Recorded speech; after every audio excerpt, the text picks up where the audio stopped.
আসসালামু আলাইকুম, কেমন আছেন সবাই? সন্ধ্যার নাস্তায় বাচ্চাদের এর থেকে ভালো আর কি হতে পারে? প্রত্যেকটা ঘরে ঘরে মেয়েরা কিন্তু এটা পছন্দ করে। এটা নাস্তা যদি এই নাস্তাগুলো যদি আমরা দিতে পারি, তাহলে আর তাদের কোনো কথাই নেই। কি, চিকেনের যে কোনো একটা আইটেম আর নুডলস কিংবা পাস্তা, মানে এই ধরনের মোমো, মানে বাচ্চা কাচ্চারা এখন কিন্তু এই সব খাবার চোপড়ের উপরেই বেশি নির্ভরশীল হয়ে গেছে। তো এই তো আজকে সন্ধ্যায় চিকেন কয়েকটা উইং নিয়ে নিলাম, আর 2টা লেগ পিস আছে, সব সহকারে একটু ছুরি দিয়ে কেটে ভালো করে পরিষ্কার করে পানিটা ঝরিয়ে 1 কাপ মতো পানি আর 2 টেবিল চা চামচ সয়া সস দিয়ে বসিয়ে দিলাম চুলার উপরে। এটাকে আগে একটু আমি সিদ্ধ করে নেব। আর আজকে এখানে আমি দিচ্ছি লবণ, হলুদ, মরিচের গুঁড়া। আর আসলে মাংসের কোয়ান্টিটির উপরে আপনার নির্ভর করবে মশলাগুলো। তো আমি এখানে 1/2 চা চামচ মরিচের গুঁড়া দিয়ে দিয়েছি, 1/2 চা চামচের অর্ধেক চা চামচ ধুনা এবং জিরার গুঁড়া, দুইটা মিলে 1/2 চা চামচ হয়েছে। আর হলুদের গুঁড়াটা খুব সামান্য পরিমাণের, মানে 1/2 চা চামচের অর্ধেক। এই তো সব কিছু মিলিয়ে লবণটা কিন্তু কম দিতে হবে, কারণ সয়া সস আমরা 2 টেবিল চা চামচ দিয়েছি। সয়া সসটা দিলে হয় কি, ভিতর থেকে একবারে মাংসটা সুন্দরভাবে সফট হয়ে কুক হয়ে আসে এবং লবণটাও খুব সুন্দরভাবে লাগে। তো যেহেতু এটা পোলট্রি মুরগি বা ব্রয়লার মুরগি, তো ভিতরে কিন্তু একটু সাদা সাদা ভাব হয়ে থাকে, তাই একটু হলুদ মরিচ দিয়ে দিলে এটা স্বাদটা একটু দ্বিগুণ হয়ে যায়।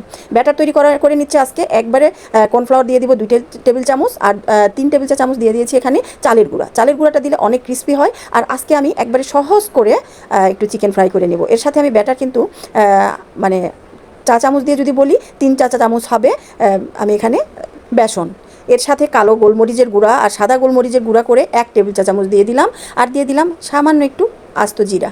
এরপর যেই চিকেনটা সিদ্ধ করে নিয়েছিলাম সয়া সসের সেই স্টকটা দিয়ে এখন একটা ভালো ঘন স্মুথ একটা ব্যাটার তৈরি করে নিয়েছি। এর সাথে টেবিল চামচ দিয়ে 2 টেবিল চা চামচ আমি এখানে টমেটো কেচাপ মিশিয়ে নিয়েছি।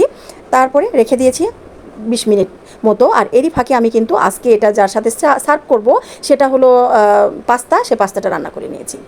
তো এই তো আজকে আর পাস্তা রান্না করা দেখাচ্ছি না, ব্যাটারের মধ্যে চুবিয়ে চুবিয়ে এখন আমি সেই লেগ পিস আর চিকেন উইংগুলো ভেজে নেব।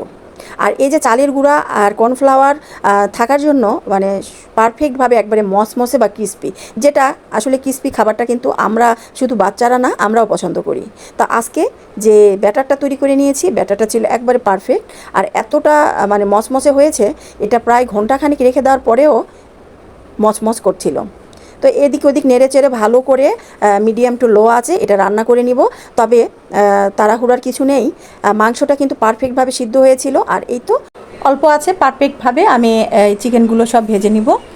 আর এই চিকেন ভাজাগুলো নির্ভর করবে আপনার সময়ের উপরে, কারণ এটার মাংস যদিও মরিচ ঝাল সব কিছুই হয়েছে, মানে ঝাল লবণ, তবে যে ব্যাটারটা দিয়ে আমরা ভেজে নিচ্ছি সে ব্যাটারটা যেন ভিতর থেকে একবার পারফেক্টভাবে মুচমুচে হয়ে যায়। এই জন্যই আমরা একটু হাতে সময় নিয়ে ভেজে নেব। সব শেষে ফ্রাই করে নিয়ে চলে আসলাম চিকেনগুলো। এখন পাস্তার সাথে সার্ভ করব।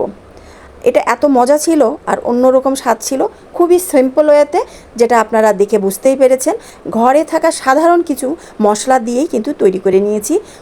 অত্যন্ত মজাদার ছিল, ট্রাই করে দেখতে পারেন। অবশ্যই বাচ্চারা পছন্দ করবে। আর এরকম ভারী নাস্তাগুলো কিন্তু আমরা স্কুল কলেজ গোয়িং বাচ্চাদের টিফিনেও দিয়ে দিতে পারি, কি বলেন? অবশ্যই ভালো লাগলে লাইক কমেন্ট শেয়ার করে পাশেই থাকবেন। আজকে এ পর্যন্ত, আল্লাহ হাফেজ, শুভ বিকেল।